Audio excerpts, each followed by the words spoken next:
And మళ్ళీ మీ ఈ విషయానికి వస్తే ఫినాన్షియల్ థింగ్స్కి మీరు ఇల్లు అమ్మేసి దీంట్లో ఉంటున్నారు. ఇప్పుడు ఎప్పుడైనా ఆ ప్లేస్కి వెళ్తున్నప్పుడు ఆ కార్ మా ఇంటి ముందు నుంచి వెళ్తున్నప్పుడు మీ ఫీలింగ్ ఎలా ఉంటుంది? ఏముండదండి ఫీలింగ్, ఏముండదు, ఇల్లే కదండి. ఫీలింగ్ ఏదో అమ్మటం గొప్ప విషయం కాదు. నేననేది ఇది మెటీరియలిస్టిక్ అండి. ఇప్పుడు మెటీరియలిస్టిక్ థింగ్స్, అందుకనే ఇప్పుడు నా థింకింగ్ వేరండి. ఇప్పుడు డబ్బు అనేది ఒక రేంజ్ వరకే డబ్బుకి రెస్పెక్ట్ ఇవ్వాలి. ఒక రేంజ్ వరకు డబ్బులు సంపాదిస్తాం, ఆ తర్వాత డబ్బులు మనం సంపాదించేస్తాం, బానిస అయిపోతాం. అది పెద్ద అడిక్షన్ అండి. దాని అంత పెద్ద జబ్బు ఇంకోటి లేదు. సిగరెట్లు, మందు, గ్యాంబ్లింగ్ కాదు, డబ్బు పిచ్చి అనేది ఒక పెద్ద జబ్బు. ఇప్పుడు అది గనక ఆ గ్రిప్లోకి వెళ్తే మనుషులు కనపడరు, హార్ట్లు కనపడవు, ఏవి కనపడవు. మర్డర్ చేసినా డబ్బులు సంపాదించాలి, బ్రదర్ చచ్చిపోతే ఆస్తి వస్తుంది మనకి సగం, ఫాదర్ చచ్చిపోయి ఎప్పుడు చేస్తాడా డబ్బులు ఇస్తాడు, ఈ ఆలోచనలు కదా ఉండేది ఫైనల్లీ. అండ్ డబ్బుకు కూడా ఒక లిమిట్ ఉంటుందండి. మీరు క్లియర్గా ఆలోచిస్తే ఎంతమంది వేల కోట్లు పెట్టుకుని ఏం చేస్తున్నారండి లైఫ్లో? నాకు ఉందంటున్నారు, ఓకే, ఉండి ఏం చేసుకుంటున్నారు? నిద్ర లేదు కొంతమంది కాన్స్టిపేషన్, కొంతమందికి డయేరియా, రకరకాల మనుషులు. కొంతమంది వేల కోట్లు సంపాదించి జైలుకి వెళ్ళే వాళ్ళు ఉన్నారు. కొంతమంది అంటే జెన్యున్ క్రైమ్ చేశారో లేదో పక్కన పెట్టండి, కన్విక్షన్ పక్కన పెట్టండి. I'm saying what is the final. అందుకనే నేను డబ్బులు అనేది that is a part of life తప్ప శుభలగ్నంలో డైలాగ్ లైఫే కాదు, ఇది మొత్తమే డబ్బే లైఫ్ కాదు అనే దాని మీద ఈ గ్యాంబ్లింగ్ కూడా ఐ వుడ్ సే దాంట్లోంచి వచ్చిన ట్రేటేనండి. అంటే ఇది నేర్చుకోగలగాలి, ఇవ్వటమో లేకపోతే పోవటం అనేది నేర్చుకోగలిగితే బాగుంటుంది లైఫ్లో. ఇప్పుడు for example I was doing fine అండి ఒకప్పుడు నా car Land Cruiser Prado. That was the best car, ఇండస్ట్రీలోనే బెస్ట్ కార్ నేను కొంది. 3-4 ఏళ్ళు ఉంది. పొద్దున్నే స్నానం చేసి బయటకు వచ్చి చూశాను, కారు కనపడుతుంది. దీని మీద నాకేంటి అటాచ్మెంట్ అసహ్యంగా అనుకున్నాను. కారు మీద అటాచ్మెంట్ ఏంటి, అమ్మేయన్నా అంతే, ఇమ్మీడియట్గా అమ్మేయన్నా. అప్పటికి మీ బ్యాడ్ పొజిషన్ లేదు, శుభ్రంగా ఉన్నా. నేను కొంత 25 lakhsకి. సరే డెస్పరేట్ మామూలుగా నేను అమ్మేయన్నాక పట్టించుకోండి పెద్దగా. ఎవరో 9 లక్షలు 10 లక్షలు అన్నాడు, తీసుకుపో అన్నా. ఇక దాని గురించి డిస్కషన్ వద్దు. So that is how I feel. Letting go, వదలగలిగితే చేయి నొప్పి పట్టదు, పట్టుకుంటేనే చేయి నొప్పి పడుతుంది. ఇది నాది అంటే మనం we're torturing our mind and body and everything. And మిగతా అన్నీ మర్చిపోతున్నాం.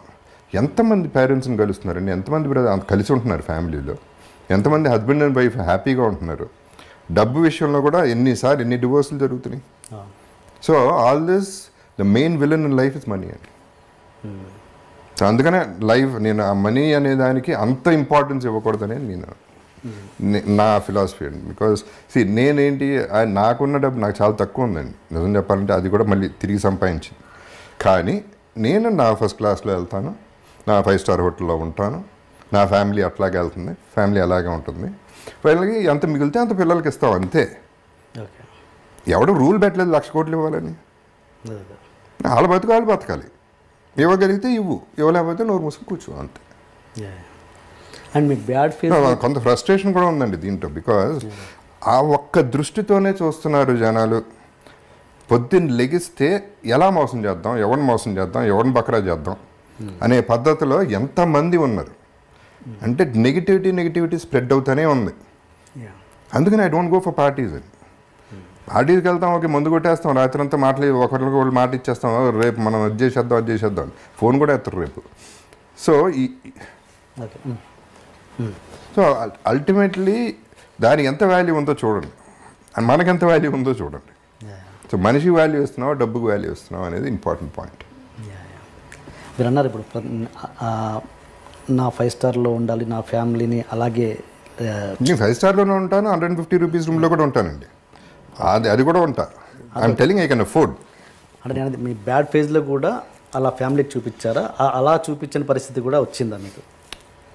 వచ్చిందండి సిచ్యువేషన్. అంటే ఒకటి ఏంటంటే ఆ ఫ్యామిలీకి చాలా వరకు లాస్ట్ 1 year వరకు ఏం తెలియదు, అది నేనేం చెప్పలేదు ఎవరికి.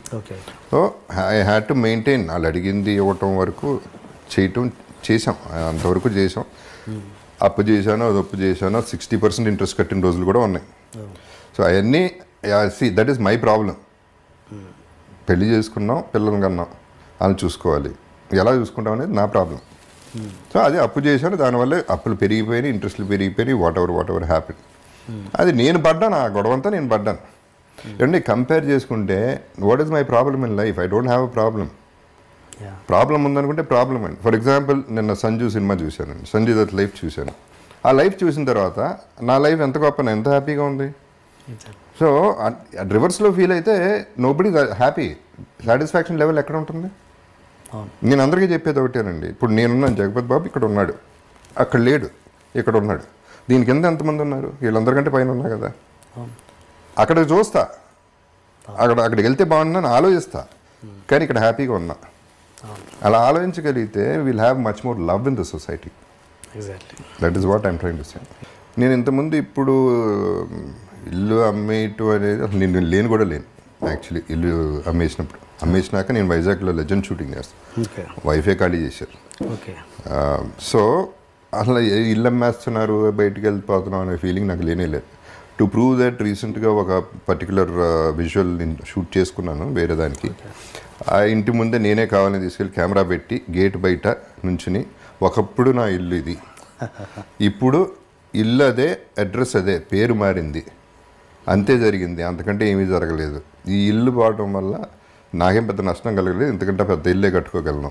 So it is not an issue అనేది ఇంతకుముందే చెప్పాను.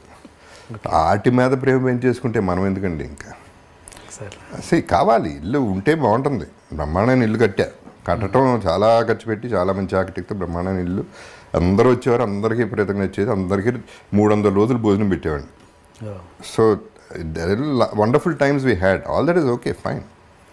బట్ సిచ్యువేషన్ అది అయితే ఏమవుతుంది ఏమంటే, ఇప్పుడు హాస్పిటల్కి వెళ్తే పేషెంట్ని చూడటానికి ఒక రూమ్కి వెళ్తే పేషెంట్ చచ్చిపోయాడు, వేరే పేషెంట్ వచ్చేసాడు, పేరు మారిపోయింది, అక్కడ మనిషే పోయాడు అక్కడ. అంత సింపుల్గా జరుగుతుంది. ఇల్లు, కారు ఇట్లాంటివన్నీ అంత సీరియస్గా తీసుకుంటే I don't think you're giving value to your life. అని ఉన్నాయండి, అన్ని డబ్బులు ఉంటే ఏదన్నా చేసుకోండి లైఫ్లో, ఆల్ దట్ ఈస్ ఓకే. ఆ ఇల్లు మన ఇండస్ట్రీ వాళ్ళే కొన్నారా లేదా బయట వాళ్ళు? లేదు, బయట రమేష్ గారు అని బయట. ఓకే, అంటే ఓకే, మీరు మీ స్టేట్ ఆఫ్ మైండ్ ఇలా ఉంది కాబట్టి మీరు ఇలా ఆలోచించగలుగుతున్నారు. కానీ మీ పిల్లలు, వాళ్ళకి ఎంతో కొంత ఇల్లు మీద అఫెక్షన్ ఉంటుందిగా. That's a very good one అండి. See this is where I have to, అంటే నా ఫ్యామిలీ, నా అదృష్టం మామూలు అదృష్టం కాదండి అది. ఫర్గెట్ అబౌట్ మై ఫెయిల్యూర్, అక్కడ హీరో అయ్యానా విలన్ అయ్యానా వాకం పెట్టండి. సి బేసిక్గా నేనేం చెక్కుకోలే, నా ఫేసు అలా పుట్టాను, గొంతు అలా వచ్చింది. నాన్నగారు వల్ల సినిమా ఎంటర్ అయ్యాను. మా అమ్మ she deserve the better son then me, అంత మంచిదామి.